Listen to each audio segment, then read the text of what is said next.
Alright, good morning everybody. Today we're going to make some barbecue pulled pork sandwiches. Starting off with a couple Boston butts. Got the smoker fired up over there. Got using cherry wood. I prefer to use a fruit wood over a hickory. It doesn't leave that quite a bitter taste. Hickory's okay. I prefer the apple or cherry though. First thing we're going to do is take mustard, plain old regular yellow mustard.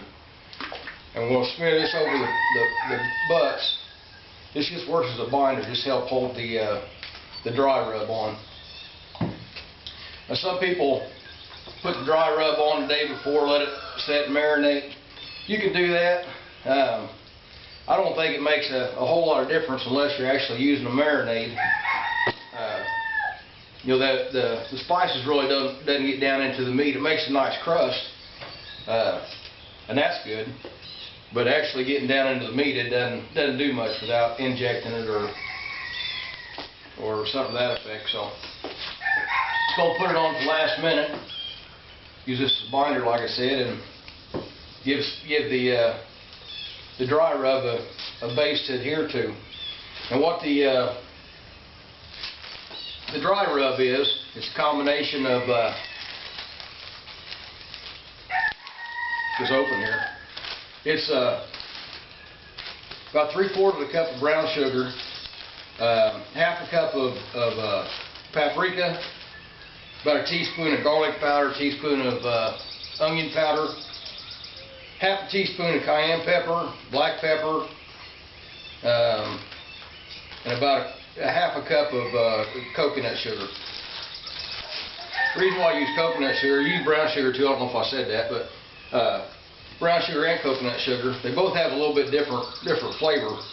The coconut sugar gives it a little bit of a caramel flavor. Just a little bit of a unique taste. Anyway, we're just going to rub this on here.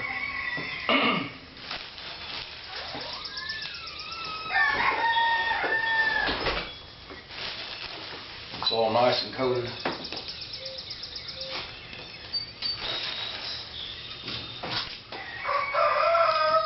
It's going to give it a nice finished look to it, give it a red color. But we're not going to.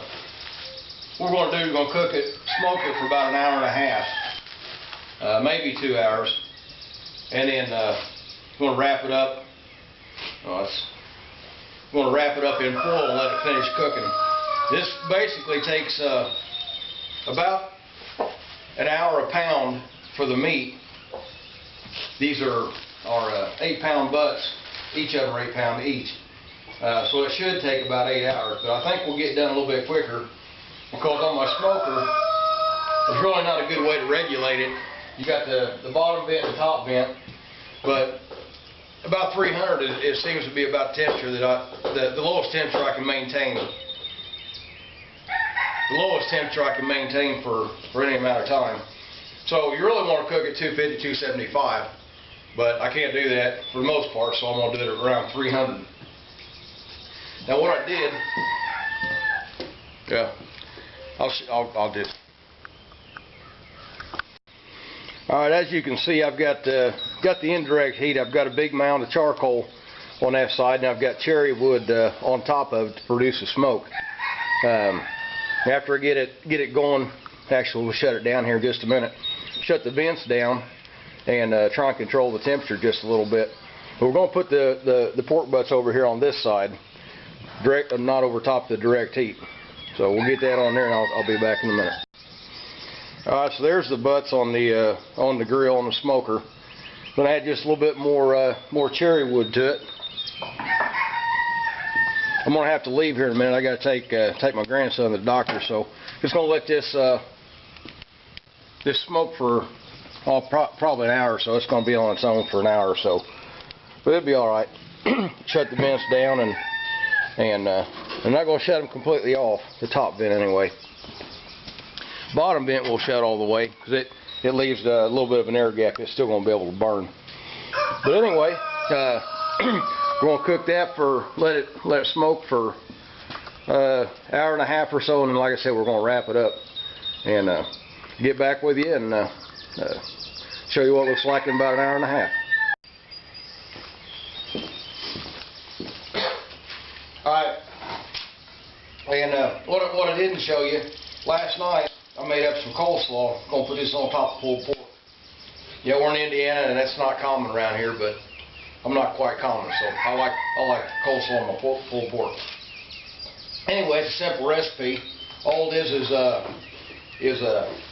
it's a shredded cabbage mix. It's regular cabbage, green cabbage, and carrots. Carrots. And then, I don't know, there's probably 6 cups of cabbage, a cup and a half of mayonnaise, half teaspoon of garlic powder, half teaspoon of onion powder, probably a teaspoon and a half, I didn't really measure, but of sea salt, and then about a teaspoon and a half of coconut sugar. Just mix it up and let it set overnight. You see how creamy it got. It's really good. It's really going to be good on that pulled pork. But anyway, that's it for now. And as you can see, you got the butts back there smoking. We're back here in a little bit and show you, well, not a finished product, but show you what it looks like after an hour and a half of cooking. Coleslaw, there was an ingredient I forgot to mention, and it's J.R. Mad's Pepper Magic.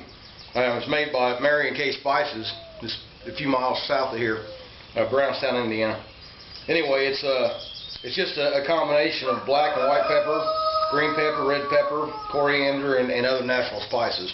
But that really adds a lot to the flavor of the coleslaw. I forgot to mention that. That's kind of a key ingredient.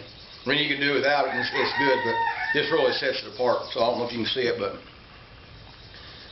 there's what it is.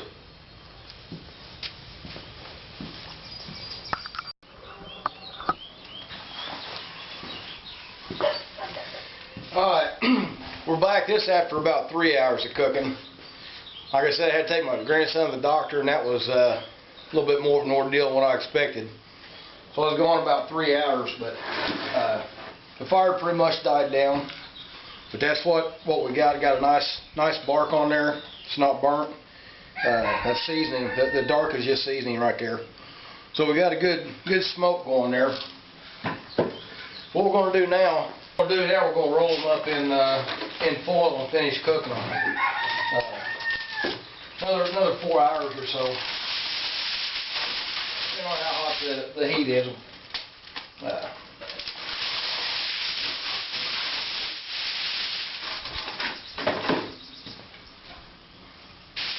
You want to double wrap these. Make sure they don't tear and poke holes in them. So what I've got here, this is apple juice. I've just froze a little bit of apple juice in a baggie, and what we'll do is put this apple juice ice cube right here on top of the pork butt.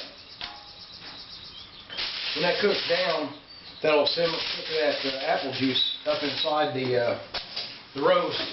Give it a little bit extra of moisture, flavor, a little bit of sweetness. Just helps out the roast all the way around.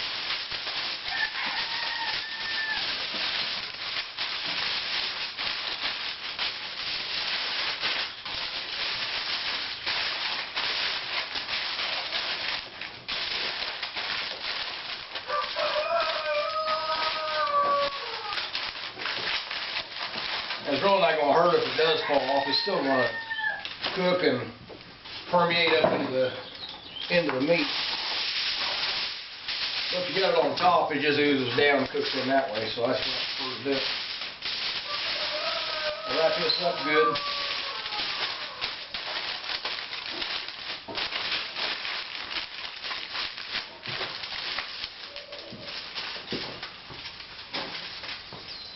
I said I had to get that fire going back again. While I was gone, just about burned itself out. So I use wood and charcoal for the heat. It doesn't matter what you use now. It's already smoked as much as it's going to. So it's just heat at this point.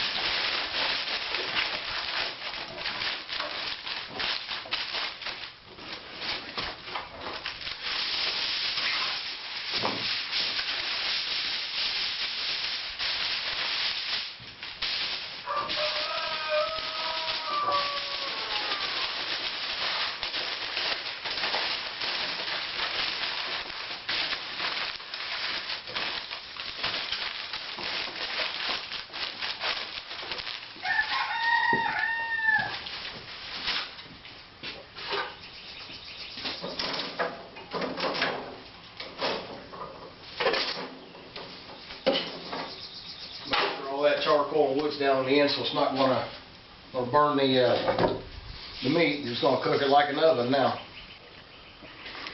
So we still got the fire, the indirect fire. We got the fire down on the right side and the meat over here. We'll go ahead and we'll have to move that around, I guess. The grill will close. All right, we're gonna go ahead and open this up, draft a little bit. We're gonna bring the heat up, close that one back down.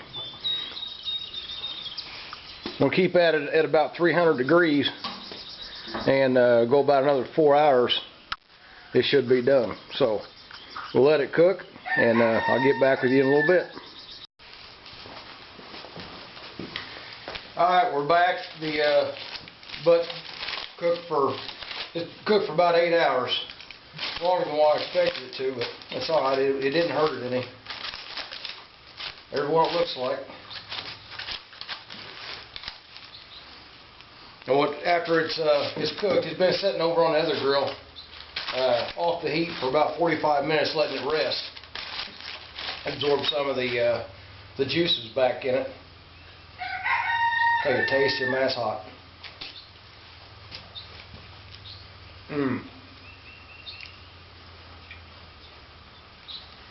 That was very good. Yeah. Alright, we'll turn the camera off. I'll come back here in a minute. We'll go ahead and pull the meat and shred it, put it in a bowl, and I'll be back in a minute.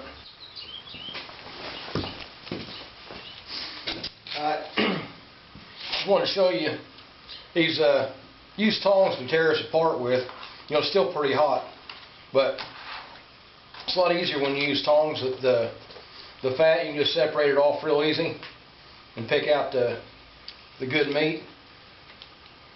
Just works a lot easier. You don't have to get your hands dirty, greasy, messy. It works real well. Now, what I told you earlier when we started this about the seasoning. The seasoning, that's the seasoning right there, stuck to the outside, the bark. That's very good eating. It doesn't penetrate very far though. But what that is good for, that's good for the chef to eat while he's pulling the pork. It's worth it.